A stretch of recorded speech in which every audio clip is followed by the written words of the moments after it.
नमस्कार, मैं हूं संदीप चौधरी। आज सबसे बड़ा सवाल में हम बात करेंगे देश के अन्नदाता की, देश के किसान की। 11 महीने से ज्यादा हो गए हैं, किसान आंदोलन चल रहा है और तीनों कृषि कानून निरस्त किए जाएं, रद्द किए जाएं। इसके अलावा एक और अहम मांग है, वो है न्यूनतम समर्थन मूल्य, एमएसपी जिसे हम कहते हैं, उसे कानूनी जामा पहनाया जाए। और दरअसल मैं कई महीनों से इस बात पर अडिग हूं कि जड़ में किसानी की जो ये समस्या है, ग्रामीण भारत की जो दिक्कत है, वो दिक्कत कहीं ना कहीं एमएसपी में अटकी हुई है। न्यूनतम समर्थन मूल्य, लाभकारी मूल्य की अभी बात नहीं कर रहा हूं, पर कम से कम न्यूनतम समर्थन मूल्य मिले, किसानों को मेहनत की माकूल कीमत मिले। सरकार कहती है एमएसपी था, है और रहेगा, कानूनी दर्जा नहीं देती। एमएसपी में लगातार इजाफा भी किया जा रहा है, इसमें कोई शक व शुबा नहीं। अब राय बटी बटी हो सकती है कि भाई लागत पर कितना फायदा हो रहा है या दरअसल 2-3% ही बढ़ रहा है, लेकिन बढ़ रहा है और डायरेक्ट बेनिफिट ट्रांसफर में किसानों के खाते में पैसे भी जा रहे हैं। रिकॉर्ड खरीदी हो रही है। सरकार जो दावा करती है गेहूं की और धान की, ये बात अपनी जगह ठीक है, लेकिन, और ये बड़ा लेकिन है, दिक्कत बहुत विकराल है। वो कैसे, ये मैं आपको समझाता हूं। मैं कई दफा आपको बता चुका हूं कि 2015 में शांता कुमार कमेटी रिपोर्ट ने कहा था कि देश में 6% किसानों की फसल एमएसपी पर खरीदी जाती है। यह आंकड़ा 9-10% पर भी आया, लेकिन हकीकत क्या है? और जो ये आंकड़े आज मैं आपके सामने पेश करूंगा, ये एनएसएस, नेशनल सैंपल सर्वे, राष्ट्रीय नमूना सर्वेक्षण सरकार कराती है। यह किसी निजी संस्था का सर्वेक्षण नहीं है। 2018-19 में यह सर्वेक्षण किया सरकार ने, और सर्वेक्षण में क्या पाया? कुल मिलाकर 23 फसलें हैं जिस पर एमएसपी दी जाती है, एमएसपी की घोषणा होती है।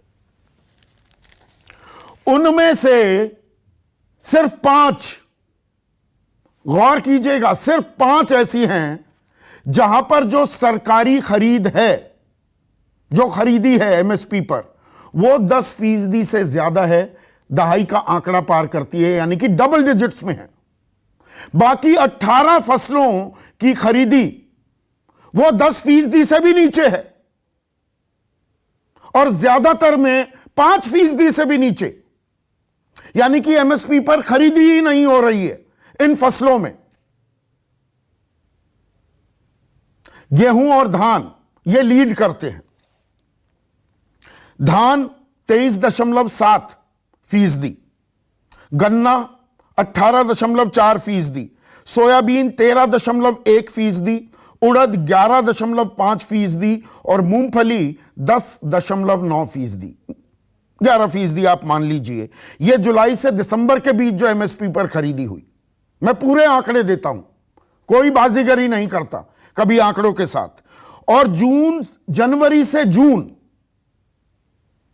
जो रबी मार्केटिंग सीजन होता है, उस दौरान गन्ना 40.7%, क्योंकि गन्ने की ज्यादा जो कटाई होती है वो जनवरी, फरवरी, मार्च इन महीनों में ज्यादा होती है, तो 40.7%। धान 24.7%, गेहूं 20.8%, कपास 17.8% और मूंग 14.6%।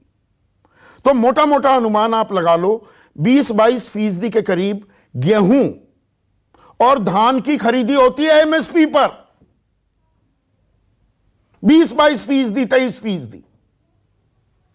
और उसके बाद आते हैं सोयाबीन, उड़द या ये मूंगफली, कुछ दालें जिनकी खरीदी होती है। और बाकियों का बताऊं तो आप कहेंगे ये हो क्या रहा है? जो खेती किसानी से वाकिफ नहीं है उनका सर चकराएगा, थोड़ा चकराने दीजिए सर को। ज्वार 2.9%। ज्वार जो फसल है उसकी खरीदी एमएसपी पर 3% से भी कम है। बाजरा 2.5%, मक्का 5.8%, रागी की तो खरीदी ही नहीं होती, अरहर 3.3%, मसूर 2.6%, और रेप सीड 8.9%, चना 8.2%। तो कानून बनता नहीं है, तो एमएसपी के नीचे आप खरीदिए। और जो 20, 22, 23% धान की खरीदी हो भी रही है, ये मैं तस्वीरें दिखा रहा हूं, धान की कटाई हो चुकी है, मंडियों में पहुंच गए हैं किसान। ये लखीमपुर खीरी, कुछ दिनों पहले समोद सिंह एक किसान था, 15 दिन से इंतजार करता रहा कि फसल की खरीदी होगी। 1940 रुपए धान का न्यूनतम समर्थन मूल्य है, लेकिन 1000-1200 रुपए में खरीदी हो रही है। परेशान होकर उसने अपनी मेहनत पर ही आग लगा दी, और यह परेशानी उत्तर प्रदेश, मध्य प्रदेश, हरियाणा, पंजाब, हर जगह किसानों को हो रही है, जो धान की फसल लेकर मंडी में पहुंच रहे हैं। लेकिन समस्या और विकराल हो जाती है, क्योंकि जब कटाई होती है, जमीन खाली होती है, तो बुआई भी शुरू हो जाती है। यह तो खरीफ की फसलें हैं, इनकी कटाई चल रही है, तो रबी की बुआई का मौसम भी आ गया। अब आपको गेहूं बोना है, आपको प्याज बोने हैं, आलू बोने हैं, सरसों है, चना है, मटर है, तमाम फसलें। और जब आप फसल बोते हैं, उसके लिए खाद की जरूरत होती है। कुछ दोगे ना जमीन में, तभी तो फसल उपजेगी। और इसमें सबसे अहम हो जाता है DAP, di ammonium phosphate. Urea, NPK जब आप बुआई कर देते हैं, उसके बाद डाला जाता है। डीएपी की तत्काल जरूरत होती है। और आज की तारीख में खाद का क्या हाल है, फिर से सरकार के आंकड़े आपको बता रहा हूं। डिपार्टमेंट ऑफ फर्टिलाइजर्स वो ये कह रहा है कि 31 अक्टूबर, आज से 2 दिन पहले का आंकड़ा आपको बता रहा हूं, 14,63,000 टन डीएपी है सरकार के पास। पिछले साल ये 44,95,000 टन था, और उससे पिछले साल 64 लाख टन डीएपी की उपलब्धता थी इस वक्त, इसी तारीख को। तो किसान निश्चिंत होकर, आश्वस्त होकर अपनी बुआई की प्रक्रिया शुरू कर सकता था। आज पंजाब में देखो, हरियाणा में देखो, उत्तर प्रदेश में देखो, मध्य प्रदेश में देखो, यहां तमाम जगह लाइनें लगी हुई हैं, लूट मची हुई है। खाद विक्रेता केंद्र लूटे जा रहे हैं, छापे मारे जा रहे हैं। लाइनों में खड़े किसान, ललितपुर में 2 किसानों ने दम तोड़ दिया। 2 को खाद नहीं मिला तो उन्होंने खुदकुशी कर ली। और यही हाल एमओपी का है, इसकी भी जरूरत पड़ती है, और यहां पर उपलब्धता में 8% से ज्यादा की कमी है। हालांकि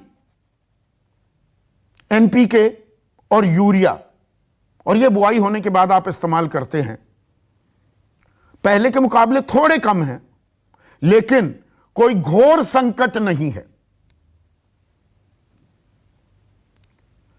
यूरिया जो था वो 52,90,000 टन उपलब्ध है। पिछले साल 79,76,000 था, उससे पिछले साल 78,95,000, थोड़ा कम है, पर 1/4 नहीं डीएपी की तरह। और एनपीके 30,98,000 टन की उपलब्धता है। पिछले साल उपलब्धता थी 38,40,000 टन, उससे पिछले साल 52,13,000 टन। पर जो हमारे union chemicals and fertilizers minister हैं मनसुख मंडवाडिया, ये डिपार्टमेंट ऑफ फर्टिलाइजर्स के मैं आंकड़े बता रहा हूं, कहीं और से आंकड़े लेकर नहीं आया। वो कहते हैं ये अफवाहें फैलाई जा रही हैं, और किसानों को कह रहे हैं कि आप होर्डिंग मत कीजिए खाद की, जमाखोरी मत कीजिए। किसान जमाखोरी कर रहे हैं या कहीं और जमाखोरी हो रही है? किसान जो ये लाइन में खड़े हैं, ये जमाखोरी करने के लिए आए या ये खाद खरीदने के लिए आए? और ये ऐसा वक्त है कि 28 रुपए डीजल के दाम इस साल में प्रति लीटर बढ़ गए हैं। तो किसानों की लागत बढ़ रही है और खाद नहीं मिल रहा है और एमएसपी पर अपनी फसलें नहीं बेच पाते। तो किसान के मन में क्या है वो भी सुन लीजिए। मंडी में आए हैं धान बेचने के लिए। एमएसपी पे आपका फसल बिक पाती है नहीं बिक पाती? इससे पहले इस साल पहले सही बिकी थी, अब की परेशानी हो रही है बहुत ज्यादा। अच्छा, क्या दिक्कतें आ रही हैं? दिक्कत धान खरीद नहीं पा रहे हैं कि काला दाना है, 5% है, 6% है, जे है वो है। कभी तो सही से तुल जाती है, कभी इस साल तो दिक्कत बहुत है, कोई खरीदनी नहीं चाह रहा है। बेच पाते हैं नहीं बेच पाते, क्या दिक्कत आती है? हमें क्या दिक्कत आ रही है, धान तुलिए ना रहा हो, अब मुझे 6-7 देना पड़ेगा। पहले कह रहे हैं कि गीला सुखा लो, तो अब कह रहे हैं हमें कालोपन है।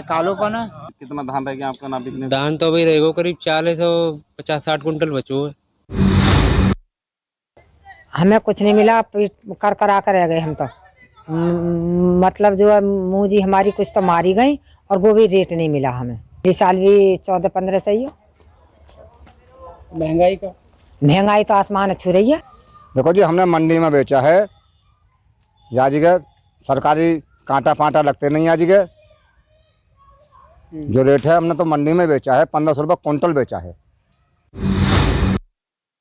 समर्थन मूल्य को लेकर कितना फायदा हुआ आपको? समर्थन मूल्य के हिसाब से मेरे को जो जमीन है उसके हिसाब से करीब 80,000 फायदा हुआ। नहीं, खाद भी सब सही समय मिला थे, सब ठीक है। समर्थन मूल्य भी ठीक। समर्थन मूल्य जो है, न्यूनतम समर्थन मूल्य फसलों के ऊपर सरकार देती है, कोई फायदा मिला कभी? कोई नहीं मिला। अब क्या नाम है? नागूलाल जी। क्या करते हैं? खेती। समर्थन मूल्य का पैसा मिलता है क्या? समर्थन मूल्य सरकार देती है? बिल्कुल नहीं मिलता, कुछ नहीं मिलता है। समर्थन मूल्य मिल रहा है, कशा मूल्य नहीं मिल रहा। माने तो जो मंडी में ऐसा उनका पाया नगद मिल जा लियाओ से लियाओ, कुछ समर्थन मूल्य मिले न कहीं मूल मिले कहीं। ऐसे में आज का सबसे बड़ा सवाल, एमएसपी तो है, मिलेगी कब? और क्या इसीलिए कानूनी जामा जरूरी हो जाता है? और बिन खाद खेती को मजबूर किसान।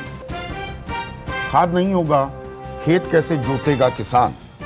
चर्चा में मेरे साथ बीजेपी के राष्ट्रीय प्रवक्ता आरपी सिंह, कांग्रेस के राष्ट्रीय प्रवक्ता अभय दुबे, जेडीयू अहम घटक है मोदी सरकार की, बिहार में साझा सरकार भी चला रहे हैं, उनके प्रधान महासचिव और किसान आंदोलनों में शिरकत की है, आवाज बुलंद करते हैं केसी त्यागी, भारतीय किसान संघ के बड़े नेता, राष्ट्रीय स्वयंसेवक संघ से जुड़ा है ये संघ, प्रमोद चौधरी, और किसान आंदोलन के युवा चेहरा अभिमन्यु कोहाड़ मेरे साथ जुड़ गए हैं। तो अभी आरपी सिंह नहीं जुड़े। केसी त्यागी साहब, आपसे ही शुरुआत करता हूं। 23 फसलें हैं जिस पर एमएसपी दी जाती है, न्यूनतम समर्थन मूल्य दिया जाता है। अभी मैं लाभकारी मूल्य की बात नहीं कर रहा, पर जो ये न्यूनतम समर्थन मूल्य भी जो दिया जाता है, सिर्फ 5 फसलों में 10% से ज्यादा की खरीदी है। मतलब मजाक हो रहा है किसान के साथ। न्यूनतम समर्थन मूल्य भी जो दिया जाता है, सिर्फ 5 फसलों में 10%। संदीप जी, आपने अच्छा विश्लेषण किया। आपने बहुत अच्छा विश्लेषण किया, लेकिन कुछ चीजें शायद आपका टीवी चला हुआ है, वो बंद कीजिएगा, पीछे से आवाज भी आ रही है कुछ। अच्छा, ठीक है, बंद कर दिया मैंने। एक तो मैं ये आपसे निवेदन करना चाहता हूं कि किसानी खाली इन 5 फसलों की या 23 फसलों की नहीं है जिन पर एमएसपी है। मैं किसान परिवार से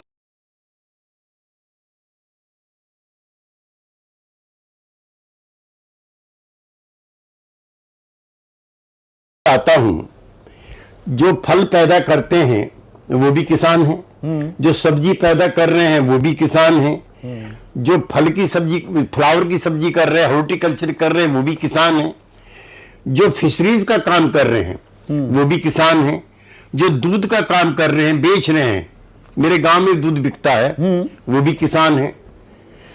अब इनका तो कोई नाम लेवर पानी दवाई नहीं है। पिछले दिनों में अपने गांव में गया, दूध किसान से ले रहे हैं 40 रुपए किलो। दिल्ली में जो भाव है, आप तो खरीदते हैं, आपको ज्यादा जानकारी है। फिशरीज का मैं मामला पिछले दिनों पढ़ रहा था कि हिंदुस्तान की फिशरीज को विदेश भेजने के लिए जिसकी बड़ी डिमांड है, WTO शर्तें लगा रहा है। अच्छा, ना तो कोई धर्म कर्म का काम हुआ, ना नेताओं के गले में माला पड़ी, लिहाजा 2 साल से फ्लावर भी बेकार पड़े। आपने सुना होगा मंडी में सब बात नहीं, ये तो बड़ी तस्वीर पर चले गए। मैं तो मूल मुद्दे पर अभी चाहूंगा। आप सरकार के हिस्सा हैं, सबसे बड़े सबसे अहम घटक हैं सरकार के। अगर MSP पर खरीदी 10% से ज्यादा सिर्फ 5 फसलों में हो रही है, वो भी 10% से ज्यादा, तो किसान को उसकी मेहनत की माकूल कीमत कौन देगा? यह किसकी जिम्मेदारी है? नहीं तो मैं वही आपसे कह रहा था संदीप जी, ये लड़ाई कोई 7 साल की नहीं है, ये लड़ाई ने 70 साल की है। जो गांव हैं वो नेग्लेक्ट हैं, कृषि किसी के प्राथमिकताओं का केंद्र बिंदु नहीं है। जो रूरल डिस्ट्रेस है उसको दूर करने का कोई ना मन है ना इरादा है। कोई खाली मोदी मोदी गाली देने से कुछ नहीं होने का। खाली 7 साल में प्रॉब्लम नहीं हुई है। एक जमाना तो ये था जब MSP भी नहीं थी, एक जमाना ये था FCI भी नहीं थी, खेत में से उठा लेते उस जमाने से बहुत आगे आ गए ना, हम 21वीं सदी में हैं। हाँ, तो मैं चाहता हूं कि हमारी सरकार इस बात पर ध्यान दे, कितनी बड़ी लूट किसान की हो रही है। अगर 1950 का धान 1400-1500 रुपए बिक रहा है, तो जो कई लाख टन करोड़ हमारे किसानों ने धान पैदा किया है, और 500 रुपए 400 रुपए क्विंटल का उसमें घाटा है, तो कितने हजार करोड़ रुपए का नुकसान हो गया। OECD ने आकलन किया है ना, 2000 से लेकर 2015-16 तक 45 लाख करोड़ का नुकसान हुआ है किसानों को, 45 लाख करोड़ का। और मैं अपने बीजेपी के मित्र से कहना चाहता हूं, जो मेरी जानकारी है ये भी किसान परिवार के हैं, ये मेरे साथ कल धान की मंडी में करनाल चले, ये कुरुक्षेत्र चले, चूंकि वो बड़े सेंटर है हरियाणा में। मेरे साथ ये पलवल चले, चूंकि बड़ी मंडी है।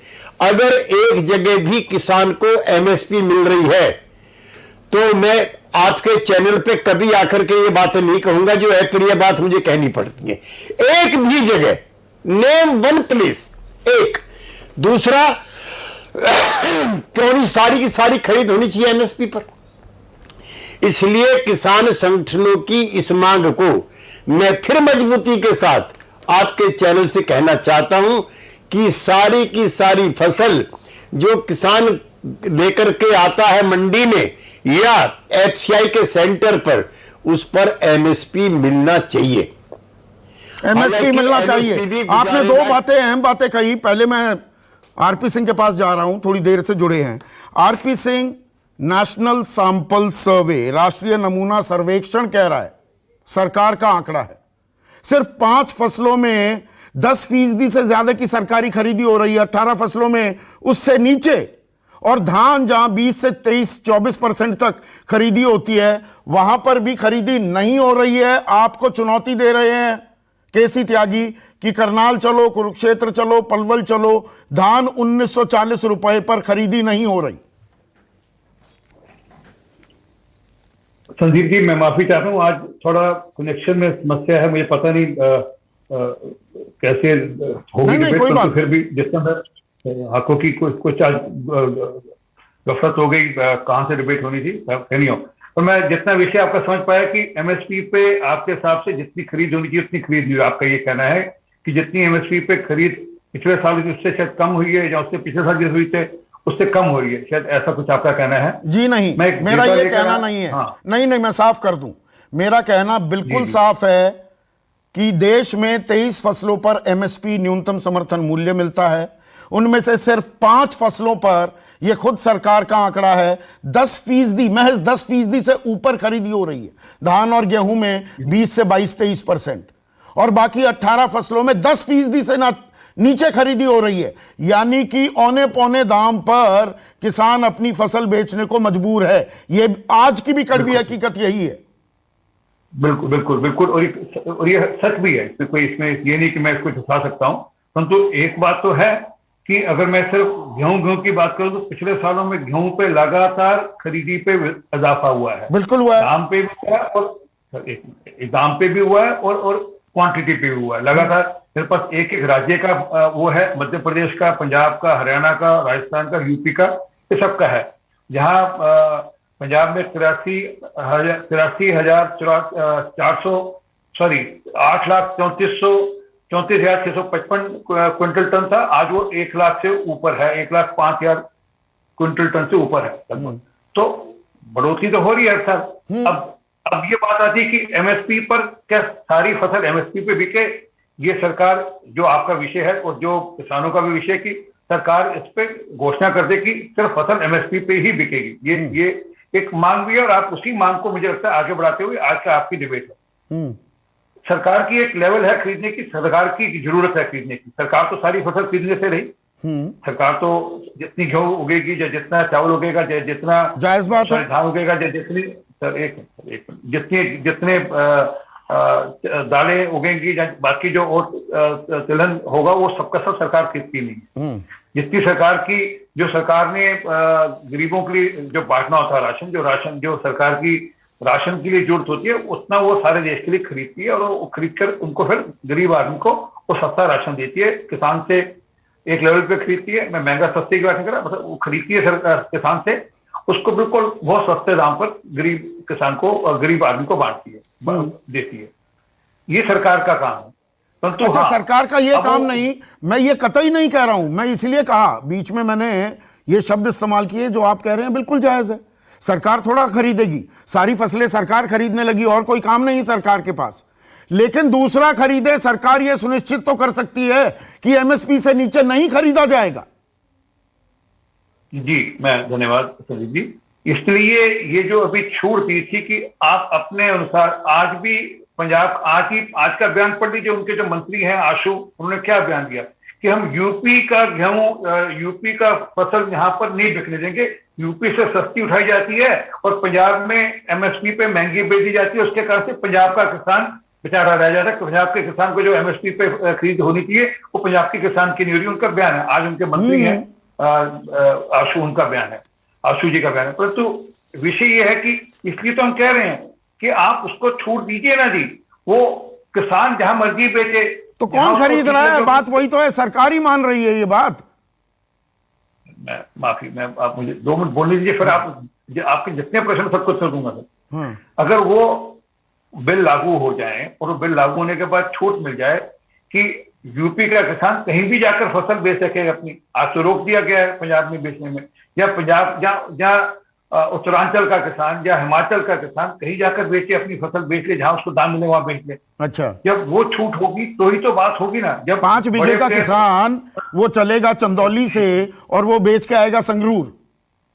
मैं बोल दूं सर, मैं बोल दूं, आज भी ये हो रहा है, और वो ये नहीं हो रहा कि वो चमोली पे एक कुछ सेट ऑफ पीपल इकट्ठा करते हैं, फिर वहां यहाँ पे उनकी आपस में तालमेल है, और बड़े बड़े आड़तियों का आपस में तालमेल है। आरपी सिंह, आप किसान परिवार से आते हैं, ये जो कानून है ना, मैं एक ये भ्रम दूर कर दूं, 1 सेकंड रुकिएगा।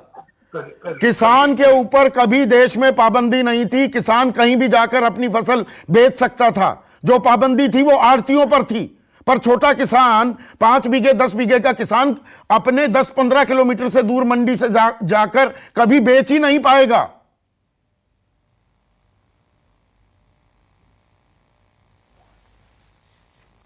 आपके ऑडियो में दिक्कत आ रही है प्रमोद चौधरी, मैं गलत कह रहा हूं क्या? नहीं, आप बिल्कुल, छोटे किसान, 85% किसान जो हमारे देश में है वो छोटे किसान नहीं है, बहुत छोटे किसान है। लेकिन एक बात और है तकनीक की, आप जो बात कर रहे हैं कि कायदा होना चाहिए, तो इससे तो भारतीय किसान संघ शुरू से सहमत है, बल्कि हम तो लाभकारी मूल्य का कायदा बनना चाहिए, हम इसके लिए प्रयासरत है। चलिए ठीक है, एमएसपी की आप बात कर रहे हैं, जो भी कायदा बन भी जाएगा, तो मेरा थोड़ा सा इसके आगे और भी कहना है कि जो एमएसपी है, इसमें जो छोटा किसान है उससे जो 10-12 बोरे निकलता है वो तो घर में बचा लेता है, क्योंकि उसको साल भर का उसी को खर्च लग जाता है, वो बेचने जाता ही नहीं है। तो उसको आप कुछ भी करेंगे तो उसको कोई फायदा नहीं मिलता। इसलिए भारतीय किसान संघ का ये कहना है कि प्रॉफिटेबल खेती होना चाहिए, फेयर प्राइस वाली जो खेती है, यानी उसका जो तो उत्पादन पहले है भले एमएसपी वो ना तो बेचे। इंश्योर कर दो, फेयर प्राइस तो बाद में आएगा, लाभकारी मूल्य तो आएगा। यहाँ तो एमएसपी भी नहीं मिल रहा ना। मैं पहले आपसे कह चुका हूँ कि भारतीय किसान संघ तो चाहता है कि इसके लिए कायदा बने, लेकिन एक बात और है कि ये सारा प्रॉब्लम क्यों आया है। ये एमएसपी जो बार बार जो आप बात कर रहे हैं, वास्तव में होना तो ये चाहिए कि खुली मंडियों में एमएसपी से ऊपर रेट पे यदि बिकने लगे तो कोई एमएसपी पे गवर्नमेंट को देगा ही नहीं, जरूरत ही नहीं पड़ेगी।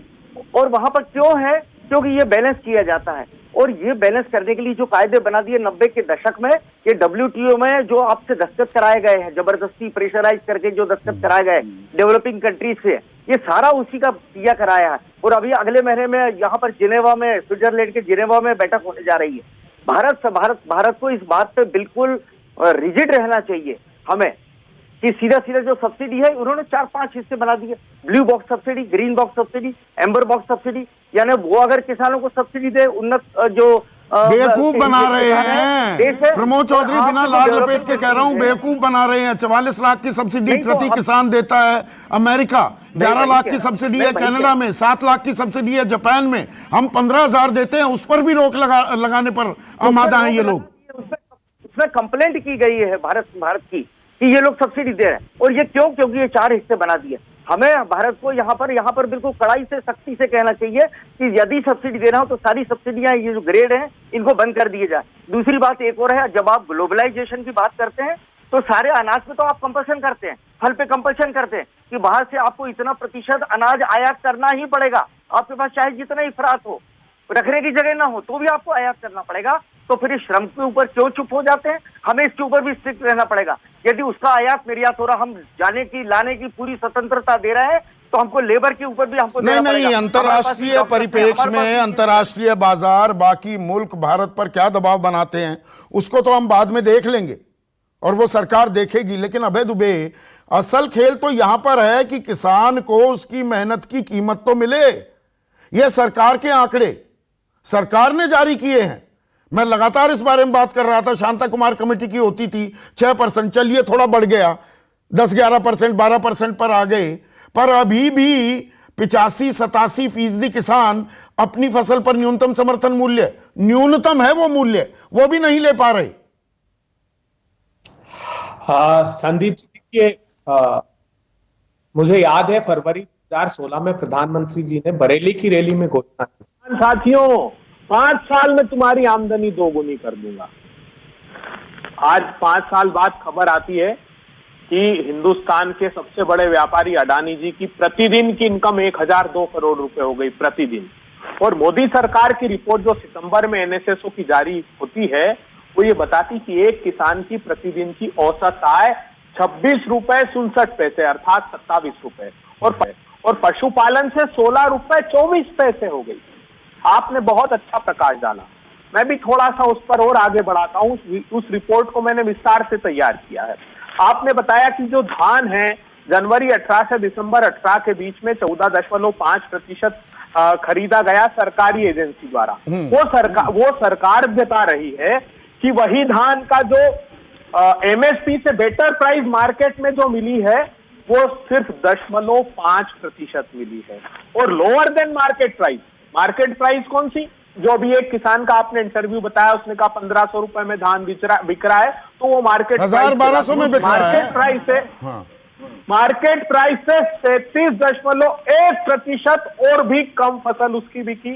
ज्वार की जो है वो प्रिक्योरमेंट एजेंसी को 3.5% बिकी, और बेटर प्राइस ज्वार की कितनी मिली? सरकार बता रही 0%। उसी प्रकार माझी की मक्का की 0.2%, रागी 0%, अरहर 0%। मतलब सरकार बता रही कि इन 13 फसलों में से सिर्फ एक फसल की 0.5% बेटर प्राइस मिली, बाकी किसी की 40%, किसी की 41%, किसी की 57% कम। तो यही तो मर्ज है, मर्ज यही है ना अबे दुबे। 1967 में MSP मुकर्रर तय कर दिया गया था, आपकी सरकारें रही, आज तक किसान को मेहनत की माकूल कीमत मिली क्या? आज आप 2021 के आंकड़े तो बता रहे हैं। किसान दरअसल सालों से, दशकों से ठगा जा रहा है ना देश में। अन्नदाता कह दिया, जय जवान जय किसान का नारा लगा दिया, वोट मांग लिया, बात खत्म। संदीप चौधरी जी देखिए ये वक्तव्य कैसा है जानते हैं आप? अगर ये क्रिकेट का मैच टीम मोदी खेल रही होती और इतनी बुरी तरह हार जाती तो क्या कहती पता है? कि कपिल देव जिम्मेदार है इस हार के लिए। साहब इसमें हमारा कोई दोष नहीं। क्या बात करते हैं आप? इस सरकार ने देश को वादा किया, इसी वादे पर तो आए थे। कहा था कि समर्थन मूल्य ऐसे बंद कमरों में तय नहीं होगा दोस्तों, मैं समर्थन मूल्य जो किसान कहेगा, जो कॉस्ट प्लस 50% होगा वो दूंगा। दिया क्या सरकार ने? मुझे बताइए। आपने तो 18 और 19 की बात की, मैं अभी बताता हूं जो अगस्त 21 में लोकसभा में मोदी सरकार ने जवाब दिया है। 4 फसलों 5 फसलों का सिर्फ उदाहरण देता हूं, मेरे पास लिस्ट है सारी। वो बताते हैं कि मूंग 24,60,000 मेट्रिक टन हिंदुस्तान में पैदा होता है। खरीदी कितनी सरकार ने?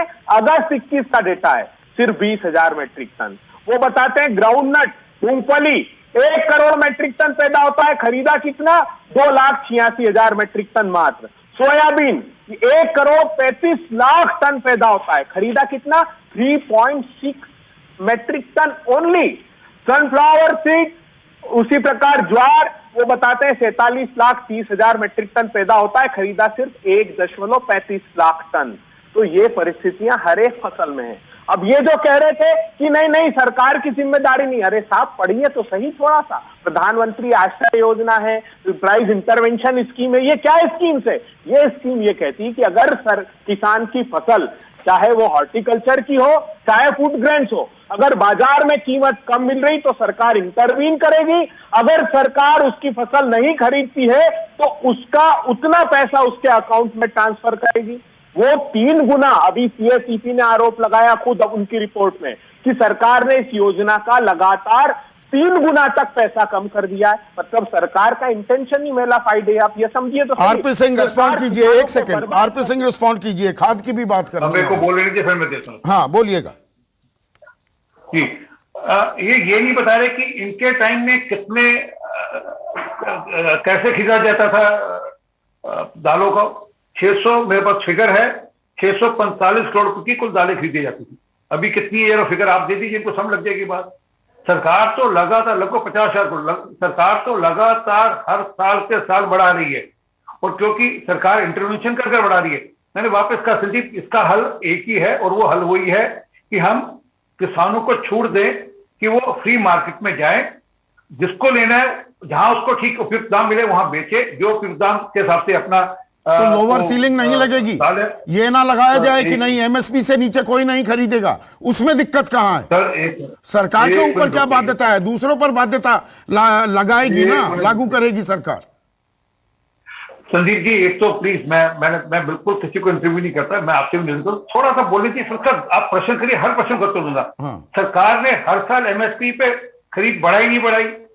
सरकार ने हर साल एमएसपी बढ़ाई नहीं बढ़ाई? और आप कहते हैं, मैं मानता हूं कि उसमें फार्मूला अलग अलग है आप, और उसको उस फार्मूले को हमने कौन से फार्मूले को मान्य दिया और मान्यता थी उसकी बात भी मैं मान लेता हूं। हमने 1.5% हमने बढ़ाया ही है, हमने 1.5 गुना बढ़ाया जो किसान से खरीद का मूल्य, जिसकी जो लागत मूल्य से 1.5 गुना बढ़ाया ही है। उसमें आप मुझे बैठोगे एक फसल पे आपको जानकारी लेकर डिस्कस कर लूंगा। नहीं मैं जानकारी रखता हूं, ऐसी बात नहीं है, मैं इस मामले में अनजान नहीं हूं। लेकिन मैं एक चीज और बताइएगा, आप किसानी परिवार से ही हैं, खाद की जरूरत होती है ना। अगर डीएपी आज की तारीख में उसकी हालत यह हो गई है, 1/4 पिछले सालों के मुकाबले जो स्टॉक है, डिपार्टमेंट ऑफ फर्टिलाइजर के आंकड़े बता रहा हूं, 14,63,000 टन डीएपी रह गया है। पिछले साल स्टॉक था 44,95,000 टन का, और उससे पिछले साल 64 लाख टन का। डीएपी के लिए मारामारी हो रही है। सरकार कह रही है किसान जमाखोरी ना करें। जमाखोरी किसान कर रहा है, कोई और कर रहा है? जी सर, मैं उत्तर दे दूं। किसान जमाखोरी नहीं कर रहा। होता क्या कि जब थोड़ा सा भी कुछ ऐसा इंडिकेशन, ये कोरोना काल के कारण से थोड़ा दुविधा हुई, परंतु जब थोड़ा सा भी कहीं कुछ होता है तो आदमी कहता है यार मेरे को जितना मिल जाए, मैं ताकि पता नहीं आगे शॉर्ट। इसलिए सरकार करेगी आप चिंता मत करें, हम कमी होने नहीं देंगे, हम उसके जहां जहां जिसकी रिक्वायरमेंट पूरी करेंगे। और स्टेट गवर्नमेंट्स को भी चिंता करनी चाहिए कि वो अपना जो रिक्वायर्ड कोटा उसको पूरा करें, और उसकी जो एक फ्लो है वो उसका ठीक रखें। ये एक सप्लाई चेन का सिस्टम है, उस सप्लाई चेन के सिस्टम में थोड़ा भी गड़बड़ होगा तो इस प्रकार की आलू की, चने की, सरसों की, मटर की तो बुआई शुरू हो गई है और गेहूं और अब प्याज की भी हो जाएगी और बिना डीएपी करेगा किसान। मैं आपको एश्योर कर रहा हूं, आपके चैनल के माध्यम से किसानों को एश्योर कर रहा हूं, जितनी आपकी डीएपी की रिक्वायरमेंट है वो डीएपी रिक्वायरमेंट पूरी की जाएगी और हो रही, और सरकार भी तो आप ये भरोसा दे रहे हैं, भरोसे से कितने आश्वस्त हैं अभिमन्यु कुहाड़ आप? देखिए संदीप जी, आपने आज दो विषय उठाए, एक एमएसपी गारंटी कानून का विषय और दूसरा डीएपी का विषय। डीएपी की हालत ये है जो आज किसानों को जिसकी सख्त जरूरत है, हरियाणा में अभी कुछ दिन पहले हांसी में, हिसार के हांसी में एक किसान साथी को 4 दिन की भूख हड़ताल करनी पड़ी डीएपी लेने के लिए। अब दूसरा किसान साथी नरवाना में बैठ चुका है भूख हड़ताल पे। यानी अन्नदाता जो पूरे देश का पेट भरता है, उसको अपनी फसल की बुआई करने के लिए खुद भूख हड़ताल पे बैठना पड़ता है। इससे बुरे दिन और क्या हो सकते हैं। दूसरी बात आती है कानून की। जब आखिरी कुछ मीटिंगें हुई थी 22 जनवरी से पहले 3-4 मीटिंगें जब सरकार के साथ हुई, तो हमने आखिरी 3-4 मीटिंगों में कहा कि कृषि कानूनों के मुद्दे पे तो हमारी सहमति बन नहीं रही है, आपका स्टैंड अलग है, हमारा स्टैंड अलग है, चलो आप एमएसपी गारंटी कानून पे बता दो। तो पहले तो सरकार टालती रही। सरकार ने कहा कि पहले आप 3 कानूनों पे फैसला कीजिए, उसके बाद एमएसपी गारंटी कानून पे बात करेंगे। लेकिन जब हमने दबाव डाला तो कृषि मंत्री जी ने स्वयं कहा कि अगली मीटिंग में चर्चा करेंगे, हमारे अधिकारी तैयारी करके आएंगे। जब अगली मीटिंग में वो तैयारी करके आए तो उन्होंने कहा कि एक कमेटी बना लेते हैं इस पे और कमेटी बना के समझौता कर लेंगे। हमने साफ कह दिया, वही स्टैंड हमारा आज है, कमेटी बनाने से कोई काम नहीं चलेगा। हमारे मुल्क में किसानों को लेकर बहुत सारी कमेटियां बनी, आज उन कमेटी की रिपोर्ट है वो कचरे के डब्बे में पड़ी है, उनको कोई पूछने वाला नहीं है। नहीं, यहाँ पर जो आरपी सिंह, अभिमन्यु एक सेकंड रुकिए, आरपी सिंह ये कह रहे हैं और वो जायज बात है, सारी खरीदी सरकार तो नहीं कर सकती। वो कह रहे हैं देखिए हमने अभी आजादी दे दी, हालांकि आजादी किसानों को पहले से थी। बहुत से लोगों में ये भ्रम है कि अभी किसान कहीं भी जाकर बेच सकता, वो पहले भी बेच सकता था। वो आड़तियों पर, कारोबारियों पर वो रोक थी। पर चलिए आज की तारीख में आप कहीं भी जाकर बेचिए, आपको बाजार में अच्छा मूल्य मिलेगा, वो ये दावा कर रहे हैं। नहीं संदीप जी, एक किसान जो हमारे यहाँ के छोटे किसान है जिसके पास 2 एकड़ की जमीन है, वो अपना माल बम्बई, कलकत्ता या दिल्ली जाके नहीं बेच सकता, उसको अपने नियरेस्ट में मंडी चाहिए। जो ये होता है ना, जो हरियाणा, पंजाब के अंदर, बिहार, यूपी से जो जीरी धान आती है, वहां के व्यापारी ट्रकों में भर के लाते हैं, वहां का किसान नहीं लाता। और दूसरी बात मैं आपको बताऊं, एमएसपी गारंटी कानून बनाना कोई बड़ी मुश्किल बात नहीं है संदीप जी, मात्र 1.5 से 2 लाख करोड़ रुपया चाहिए। हमने सरकार के सामने भी कहा, कई इंडिपेंडेंट थिंक टैंक ने कहा है, मैं 1 मिनट के अंदर उसकी व्याख्या कर देता हूं। जो 23 फसलें हैं जिनका एमएसपी सरकार द्वारा तय किया जाता है, उनकी टोटल जो मार्केट वैल्यू 1 साल की वो लगभग 10.5 लाख करोड़ रुपया है। और किसान अपना सारा उत्पाद नहीं बेचता, किसान 20 से 25% अपनी फसलों का उत्पाद घर में रखता है, अपने खुद के खाने के लिए, अपने पशु पक्षियों के लिए, और वो प्रकृति को भी खिलाता है। तो बात आ गई लगभग 7.5 लाख करोड़ रुपए की। अभी जो पिछले साल जो खरीद हुई है एमएसपी के ऊपर, वो 2,70,000 करोड़ रुपए की खरीद ऑलरेडी हो रही है। यानी अब जो सवाल उठता है वो 4,80,000 करोड़ का उठता है, 4,80,000 करोड़ की जरूरत है। हमारे सामने कर्नाटक और केरल के 2 उदाहरण है, ताजा उदाहरण। कर्नाटक की सरकार ने कुछ साल पहले कहा कि यदि दालों का मूल्य एमएसपी से नीचे आया तो राज्य सरकार बीच में इंटरवीन करेगी, और उसके लिए उन्होंने 500 करोड़ रुपए की घोषणा कर दी। अब कमाल की बात यह थी, जैसे ही सरकार ने गारंटी ली, बाजार इतना समझदार होता है कि बाजार में उस साल दालों का दाम एमएसपी से नीचे आया ही नहीं, क्योंकि व्यापारी को सिर्फ एक चीज से डर लगता है, और वो है जेल में जाने से, वो है सरकार की कार्रवाई से। इसी तरीके से केरल में वहां की सरकार ने कहा, कुछ जो मसाले की खेती थी उसके लिए 35 करोड़ रुपया अलॉट कर दिया। और कमाल की बात संदीप जी, उन मसालों की फसलों का मूल्य एमएसपी जो एक घोषित मूल्य था उससे नीचे आया ही नहीं। तो आप कह रहे हैं सरकार के दखल की जरूरत है, कानूनी जामा पहनाया जाए। आखिरी सवाल केसी त्यागी, अभी क्योंकि ये दालों की बड़ी बात हुई और जी न्यूनतम समर्थन मूल्य दिया जा रहा है, हमने खरीदी बढ़ा दी, तो ये दालों के जो आंकड़े हैं मेरे पास, अरहर 3.3%, मसूर 2.6%, मूंग 2%, और हम दाल इंपोर्ट करते हैं, वो अफ्रीका से और न जाने कहां से मंगा लेंगे। अपने देश में जो हम दाल उगा रहे हैं उसे तो 2-2, 2.5% उसकी खरीदी हो रही है, और बाहर से मंगा लेंगे दाल को। Sandeep ji, government of India का और गवर्नमेंट ऑफ जिम्बाब्वे, मोजाम्बिक का एग्रीमेंट है, मोदी सरकार का नहीं है। ये दुबे जी की सरकार के समय से चला रहा है, जो अभी तक भी खत्म नहीं हुआ। मैं ये भी कहना चाहता हूं कि मतलब अंतरराष्ट्रीय करार हमने कर लिए, मोजाम्बिक के किसानों की परवाह ज्यादा है सरकार को, अपने किसान से दाल नहीं खरीद रही, उनसे मंगा लेंगे, इंपोर्ट कर लेंगे।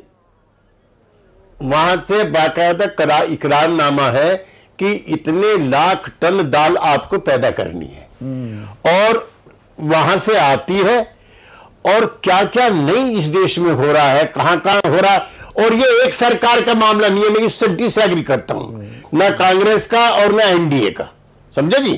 ये चला आ रहा है, तो इस पर जो है ये तलाश करना है कि जो माइंड सेट है, हम क्यों उपेक्षित हैं गांव के बारे में, खेती के बारे में, किसान के बारे में, रूरल के बारे में माइंड सेट हम लोग का क्यों नहीं बन रहा।